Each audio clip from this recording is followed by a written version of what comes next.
വയനാട് വരെ പോയപ്പോൾ ഞങ്ങളും ചെല്ലോട്ട് ടീ ഫാക്ടറിയിൽ ഒന്ന് വിസിറ്റ് ചെയ്തു.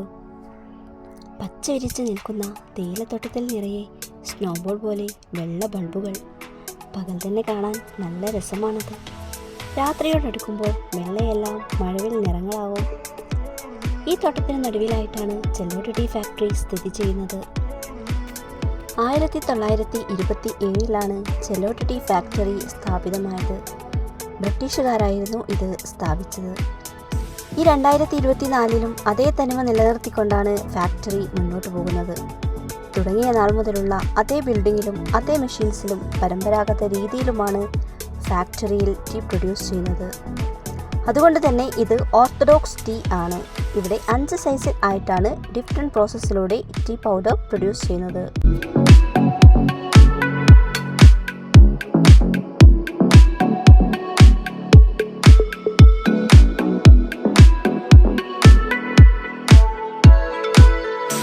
തേയിലത്തോട്ടത്തിൽ നിന്നും നുള്ളിയെടുക്കുന്ന ഇലകൾ ലേബേഴ്സ് ഫാക്ടറിയിലേക്ക് നേരിട്ട് എത്തിക്കുന്നു. ഈ ചാക്കിലാക്കിയ ഇലകൾ ഗ്രൗണ്ട് ഫ്ലോറിൽ നിന്നും ഫസ്റ്റ് ഫ്ലോറിലേക്ക് ലിഫ്റ്റ് വഴിയാണ് എത്തിക്കുന്നത്.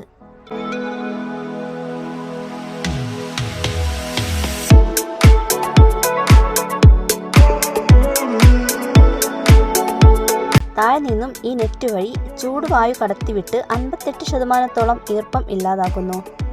ഈ പ്രോസസ്സിൻ്റെ പേരാണ് വിതറിംഗ് പ്രോസസ്സ്.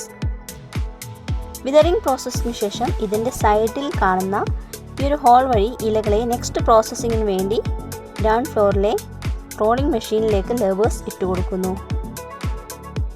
ഈ മെഷീനിൽ നിന്നും ഇലകളെ അരച്ചെടുക്കുകയാണ് ചെയ്യുന്നത്. ഈ മെഷീനിൽ ഇലകളുടെ ഞരമ്പൊക്കെ ബ്രേക്ക് ചെയ്ത് ഓക്സിഡേഷൻ സംഭവിക്കുകയാണ് ചെയ്യുന്നത്.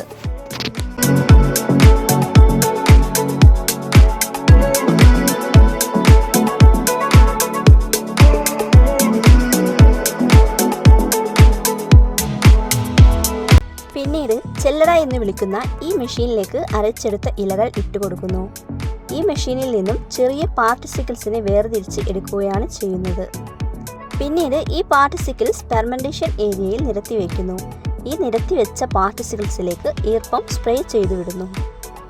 ഇവിടെ വെച്ച് അതിൻ്റെ സ്മെല്ലിനും കളറിനും മാറ്റങ്ങൾ ഉണ്ടാവുന്നു. ഈ സ്പ്രേ ചെയ്യൽ കഴിഞ്ഞ് 1.5 മണിക്കൂറിന് ശേഷമാണ് നെക്സ്റ്റ് പ്രോസസ്സിങ്ങിലേക്ക് കടത്തിവിടുന്നത്. പിന്നീട് ഈ ഡ്രയറിലേക്ക് ഇട്ടുകൊടുക്കുന്നു. ഏകദേശം 230°C ചൂട് ഈ പ്രോസസ്സിങ്ങിന് നൽകുന്നുണ്ട്. വിറക് കത്തിച്ചിട്ടാണ് ഈ ചൂട് ഉണ്ടാക്കുന്നത്. ഈ മെഷീനിൽ പൊടിയെ വറുത്തെടുക്കുകയാണ് ചെയ്യുന്നത്.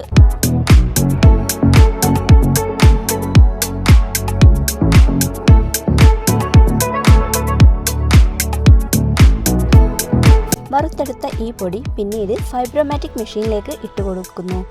വേസ്റ്റ് റിമൂവ് ചെയ്യുകയാണ് ഇവിടെ ചെയ്യുന്നത്.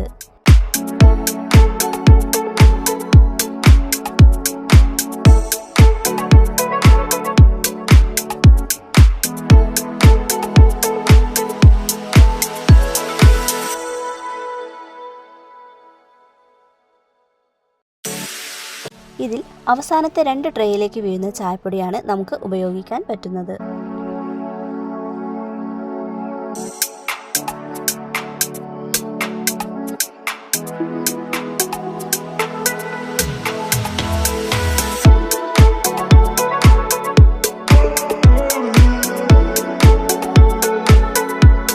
പിന്നീട് ഗ്രേഡ് ചെയ്യാൻ വേണ്ടി ഗ്രേഡിംഗ് മെഷീനിലേക്ക് ഇട്ടുകൊടുക്കുന്നു.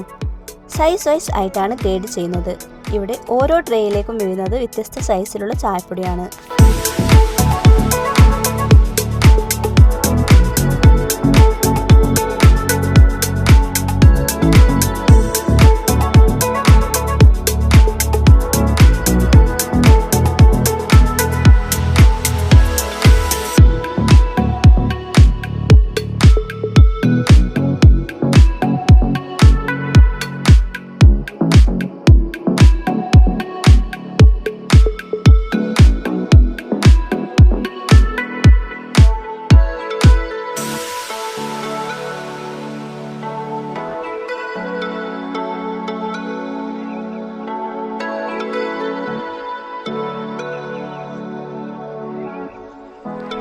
ഗ്രേഡിംഗ് കഴിഞ്ഞ ചായപ്പൊടി ഈ ഫൈനൽ ഫാബ്രോമാറ്റിക് മെഷീനിലേക്ക് ഇട്ട് ഒന്നുകൂടി ക്ലിയർ ചെയ്യുന്നു.